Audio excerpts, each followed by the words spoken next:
Juste devant les Belges, leur principal adversaire en vert rate une porte. Une bonne nouvelle pour l'équipe qui remporte la course. Au pied des tours de Dubaï, un nouveau sport est né. Les meilleurs pilotes de drones de la planète se sont donné rendez-vous, une première mondiale. Parmi eux, une équipe belge qui rêve de gloire, mais aussi du premier prix, 225 000 $. Mesdames et messieurs, le championnat va commencer. Vincent Delcomen a découvert la discipline il y a un an. Vas-y, je peux. Arme, ouais, c'est bon.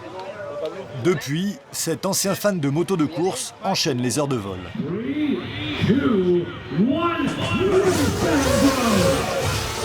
1. Les drones peuvent voler jusqu'à 140 km/h. Des bolides qu'il faut manœuvrer grâce à une télécommande. L'objectif, passer les portes et finir le circuit le plus vite possible.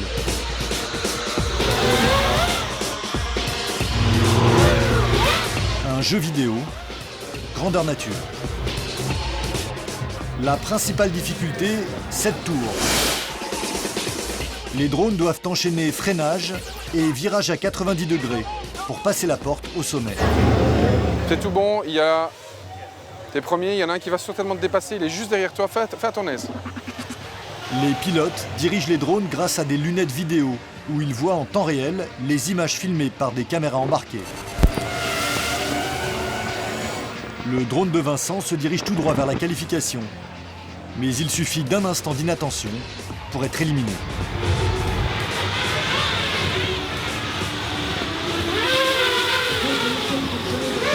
Prends pas trop la corde. Hein. Il y a eu un accrochage. Il y a un accrochage derrière, il est parti loin. Les Belges remportent la première manche. Une récompense pour le pilote et ses coéquipiers qui ont travaillé plus de 900 heures sur la préparation de leur machine. J'ai chopé le virus, je trouve ça génial, quoi. Je trouve ça vraiment génial. Le fait de pouvoir voler, de switcher ses yeux et de les mettre dans le ciel comme ça, c'est quand même un truc de fou, quoi. La liberté. Depuis des semaines, toutes les équipes se préparaient pour cette première. Anglais, Russes ou Coréens, ils ont débarqué des 4 coins du monde pour s'affronter. Dans le box des Belges, dernière séance d'entraînement. Les organisateurs se sont inspirés de la Formule 1. La longueur de la course va obliger les équipes à faire des arrêts au stand. Alex, come on! Change the battery! You're slow, man, you're slow! Put it on the... Quelques secondes qui peuvent faire perdre ou gagner la course. C'est trop lent, c'est trop lent. Ces ingénieurs de formation ont tout fabriqué eux-mêmes. Faire combien de secondes là? Le moins possible. 0, c'est très bien. Franchement. Du cadre en carbone aux pièces imprimées en 3D, toutes leurs économies sont passées. Trop cool le strap. Combien? Beaucoup mieux. Avec 10 000 € dépensés pour venir à Dubaï, c'est le plus petit budget parmi les équipes en lice. À quelques heures du départ, explication du déroulé de la course. Si vous ratez une porte et que vous ne la repassez pas, vous êtes disqualifié. C'est clair ? Jusqu'à maintenant, les pilotes de courses de drones organisaient comme ils le voulaient des rencontres sur des parkings, des entrepôts ou des terrains de foot. Ici, pour la première fois, un circuit a été spécialement dessiné. Et Dubaï a sorti les grands moyens. Un tracé de 600 mètres avec obstacles et tribunes pour le public. Il n'y a jamais eu de circuit comme ça. Hein. C'est impressionnant. Ah bah là, c'est Disneyland du drone, quoi. C'est plus qu'impressionnant, ça c'est clair. Comme un sportif de haut niveau, Vincent passe en revue tous les détails. Non, tu es obligé d'aller après la guette. C'est les points de repère. Et tu t'en fous de ce truc-là. Ouais, c'est vrai que c'est pas faux, quoi. Il faut mieux repiquer légèrement comme ça. Tu t'en fous des drapeaux. Enfin, tu t'en fous de ça. C'est que les drapeaux qui comptent. Le coût total de l'événement n'a pas été dévoilé. On parle ici d'une dizaine de millions d'euros, minimum. Sans doute un bon investissement. Les autorités émiriennes sont persuadés qu'il y a un nouveau business à lancer. On a copié le modèle de la Formule 1. Il y aura une saison de course qui se déroulera dans plusieurs pays, si Dieu le veut.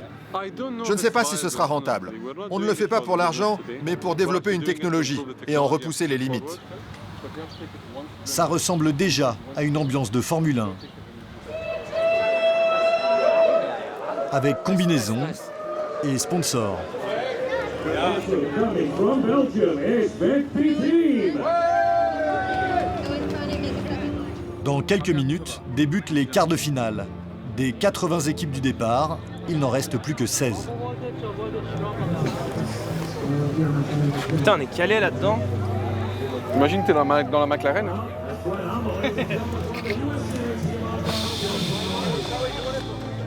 Pour les Belges, c'est le moment de prouver que l'argent ne fait pas tout. Chaque drone a sa couleur, le leur est rouge.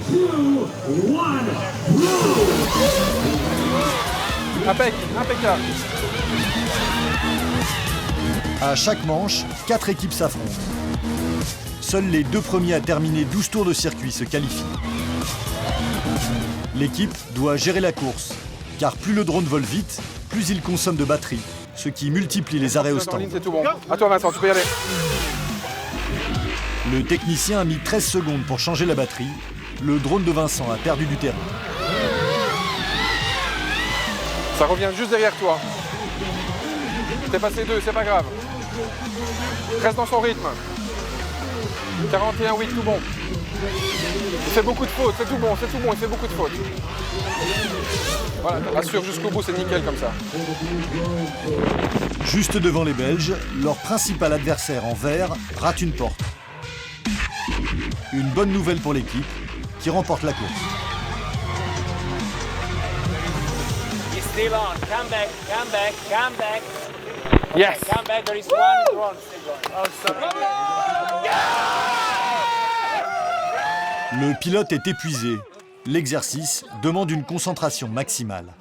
Le cœur, il est à 180, j'en sais rien, même plus là. C'est la folie. Je tremble, je suis... Non, c'est de tous les instants. En demi-finale, les Belges affrontent un Anglais de 14 ans, qui dit déjà beaucoup de gros mots. Don't fuck with me. L'adolescent est le grand favori de la compétition. Il pilote déjà depuis un bon moment et surtout, il s'entraîne 7 heures par jour, le mec.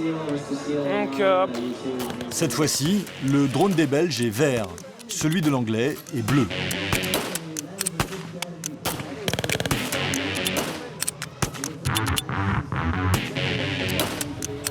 L'adolescent désagréable domine et pousse Vincent à la faute.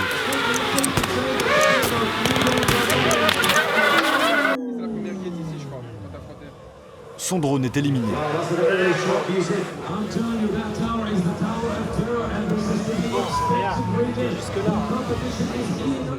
L'équipe belge finit 7e du classement final avec un prix de 11 000 €. Sans surprise, c'est le jeune Anglais aux gros mots qui remporte la compétition. Tornado X-Planes Batty UK. Il repart avec 225 000 € d'argent de poche. Pour Vincent et ses camarades, c'est l'âge qui a fait la différence.